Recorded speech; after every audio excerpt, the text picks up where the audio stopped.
ایک بادشاہ اور ملکہ کا واقعہ۔ بسم اللہ الرحمن الرحیم۔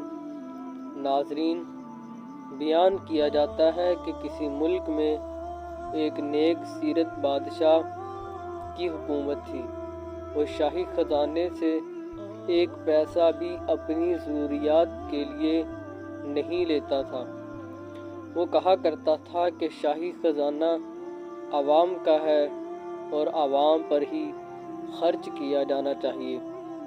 بادشاہ خود کتابت کیا کرتا اور اس کی آمدنی سے اپنا گزارا کرتا۔ اس کی ملکہ بھی نیک تھی۔ وہ گھر کا سارا کام خود کرتی تھی، صفائی کرتی، کھانا پکاتی، کپڑے سیتی، غرض گھر کے سارے کام کاج اپنے ہاتھوں سے کیا کرتی۔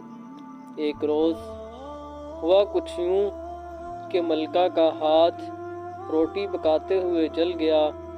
جب بادشاہ گھر آیا تو ملکہ نے کہا، مجھے ایک خادمہ رکھنے کی اجازت دیں تاکہ وہ گھر کے کام کاج میں میری مدد کرے۔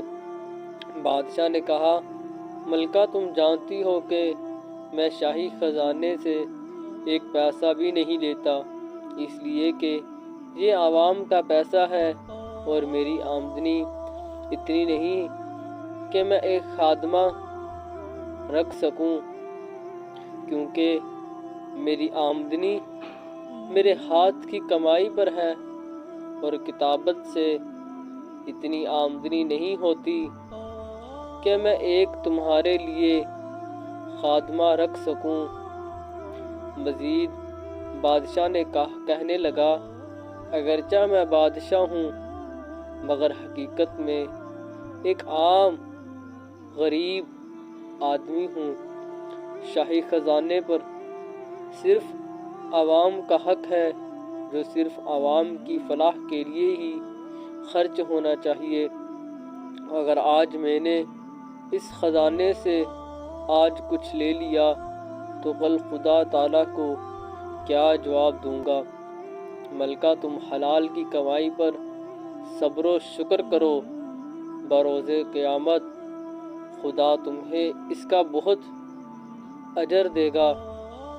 بادشاہ کی ملکہ بھی چونکہ سمجھدار اور نیک خاتون تھی، اس لیے پھر سلطان سے اس سلسلے میں کچھ نہ کہا اور گھر کے کام کاج خود کرتی رہتی۔